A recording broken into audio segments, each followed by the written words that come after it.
정말로 걱정입니다. 중국과 러시아가 나란히 손을 잡고 급기야 우리의 영공까지 침범을 했습니다. 여기에 일본까지 거들고 나서서 독도는 우리 땅인데 왜 한국 니들이 경고 사격을 하느냐라고 전투기까지 발전시켰습니다. 믿었던 북한마저 SLBM을 공개하며 대한민국이 주는 쌀 필요 없다, 안 받겠다고 등을 돌렸습니다.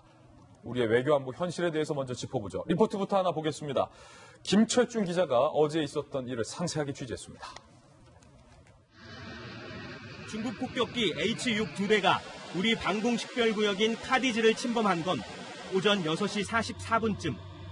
이어도 북서쪽으로 들어와 동쪽으로 나가는가 싶더니 35분 뒤 포항 동쪽으로 재진입했고 울릉도와 독도 사이를 지나 북쪽으로 빠져나갔습니다. 그런데 NNL 북쪽에서 방향을 다시 남쪽으로 돌렸습니다. 이때 러시아 폭격기 Tu-95 두 대가 기다렸다는 듯 합류해 남하합니다. 앞뒤 간격을 유지하며 비행하는 4대의 중국과 러시아 폭격기는 8시 40분 다시 카디즈를 침범했고 20여 분 뒤 울릉도 남쪽으로 빠져나갔습니다. 이어 러시아 A-50 조기 경보 통제기가 뒤늦게 나타나 우리 영공을 침범합니다.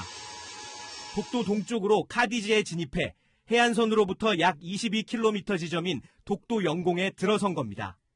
우리 전투기의 경고 사격을 받고 잠시 영공을 벗어났지만 다시 2차 침입을 했습니다. 중국과 러시아 폭격기가 연합비행하며 카디즈를 동시에 침범한 것은 매우 이례적입니다. 또 러시아 군용기의 우리 영공 침범도 처음입니다. 미국의 움직임과 한국군의 움직임을 한번 점검해 본 거죠. 한일 관계도 안 좋고 한미일 안보 협력도 잘 안 되는 상황이니까 그걸 갖다 약간 활용했다고 봐요. 군은 중국과 러시아의 침범 의도를 분석 중입니다. 채널A 뉴스 김철중입니다. 초유의 상황에 대해서 과연 우리 합참은 어떻게 인식하고 있을까요? 합참 관계자의 이야기 한번 살펴보시죠.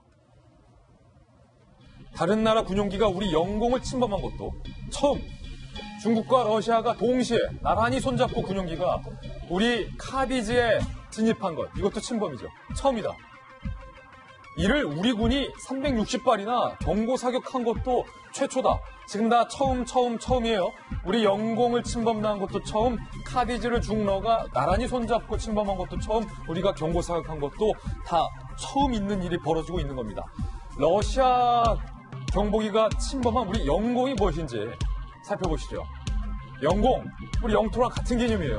개별 국가의 주권이 미치는 영토와 영해 위에 있는 하늘, 나라를 불문하고 타국 군용기가 자국의 영공을 들어오면 명백한 침범행위, 군사 도발 행위로 간주가 되는 겁니다. 과거에 소련 시절에 러시아가 이런 일도 있었어요. 1983년 9월 1일 대한항공 007 칼기가 뉴욕을 출발해서 서울 도착할 예정이었는데 3시쯤 홋카이도 근처에서 우리 칼기가 연락이 두절된 거예요. 민간기잖아요.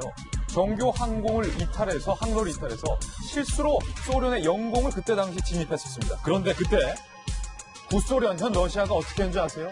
우리 칼기를 격추했어요. 우리 민간 항공기에 타 있었던 탑승자 269명 전원이 사망했습니다. 아니 자기들은 자기네들 영공 침범했다고 269명 다 사망하게 이르렀는데 소련 정부 그때 당시 이렇게 얘기했어요. 자국 영공을 침범한 칼기가 착륙 유도 불응에 취한 불가피한 조치였다.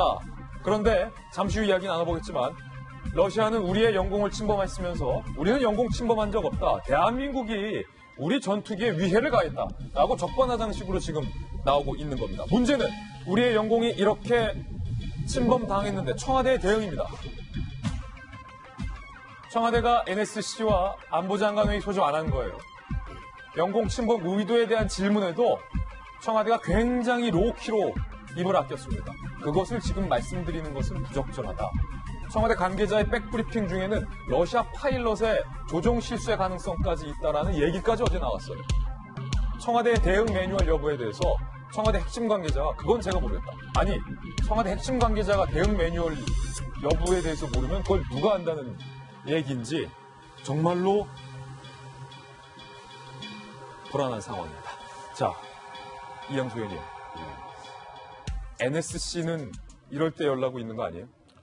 이 정도면 청와대가 왜 존재하는지 의심이 들 정도 상황이 됐습니다.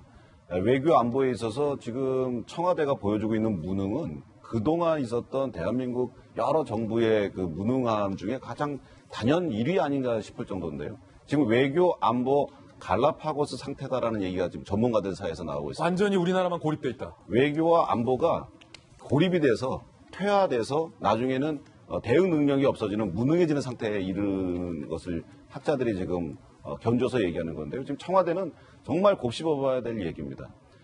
이번 상황을 보면 러시아 조기 경보기가 영공을 두 차례를 침범합니다. 예. 첫 번째 침범했을 경우에 경고 사격으로 쫓아낸 것까지 잘했다고 봐요. 두 번째 들어왔을 때는 좀 더 단호한 조치가 필요했어야 됩니다. 과거에 우리나라 영토를 침범했다고 러시아가 칼기를 격추한 사례가 있어요. 예. 또 파리에서 또 한국으로 오던 칼기에 대해서도 사격을 해가지고 불시착을 한 경우가 있습니다. 어느 나라든지 자기네 영공이나 영토를 침범했을 경우에 그것도 특히 상대가 민간기나 민간 선박이나 이런 것이 아니고 군용기였을 경우에는 대응은 강력합니다. 예. 그리고 그게 국제법적으로 용인이 됩니다. 근데 이거 조기 경보기 분명히 군용기거든요. 그게 두 차례나 들어왔는데 이렇게 눈 뜨고 그냥 멀거니 보면서 1km밖에다 사격이나 해서 내보내는 것 다시 하지 말라는 고장이 없지 않습니까? 예. 지금 조짐이 굉장히 그동안 계속 있어 왔습니다. 지금 북중러, 동북아시아는 북중러, 그 다음에 한미일, 이런 삼각동맹이 두 개가 대치하고 있는 상황이었거든요. 그런데 중국과 러시아가 합동군사훈련을 하기 시작했습니다. 그래서 동해상에서도 이런 일이 있을 것이다라고 예상을 하고 있었어요. 그런데 한미일 공조가 지금 상당히 느슨해져 가고 있습니다. 혹은 무너졌다라고 지적하는 전문가도 많아요. 그렇습니다. 미국의 경우에는 지금 한국의 과거의 동맹으로서의 대우를 안 하고 있고 그 책임을 문재인 대통령이나 문재인 정부가 미국과 중국을 동일시한다라고 하는 불만에서 비롯됐다고 이야기를 하거든요. 한일 관계는 지금 의병을 모아야 된다, 죽창을 들고 일어서야 된다 이런 얘기들이 막 나오고 있단 말이에요.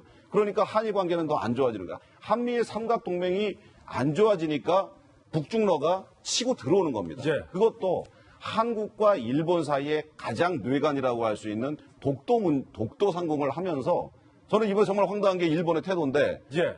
우리나라 영토에 우리나라 영공에 들어온 그 러시아 비행기에 대해서 우리가 기총사격을 했는데 그것에 대해서 왜 일본 영공에서 한국이 사격을 하냐라고 항의하는 거는 무슨 얘기냐. 이거 아주 정치적 의도가 짙게 깔린 겁니다. 예. 독도를 지금 실효적 지배를 한국이 하고 있는데 이거를 분쟁 지역으로 만들어서 국제사법재판소까지 가겠다 이렇게 생각하고 있어요. 저는 청와대가 이번 사건을 그냥 또 이렇게 NSC도 안 열고 이렇게 느슨하게 넘어가는 건 정말 잘못된 것이 뭐냐면 일본이 독도 점령하면 어떨 겁니까? 예. 점령해서 거기에 이계소돼 있는 우리 장병들을 인질로 삼고 수개월 동안 분쟁 지역으로 만들면서 국제사법재판소로 가자. 누가 맞는지 보자. 이러면 우리나라는 어떻게 대응할 겁니까? 그래서 이 한일 관계가 중요한 건데 지금 그런 것들에 대한 대응이라든가 그런 거에 대한 예측을 청와대가 지금 하고 있는지 안 하는지 저는 그게 궁금합니다. 예.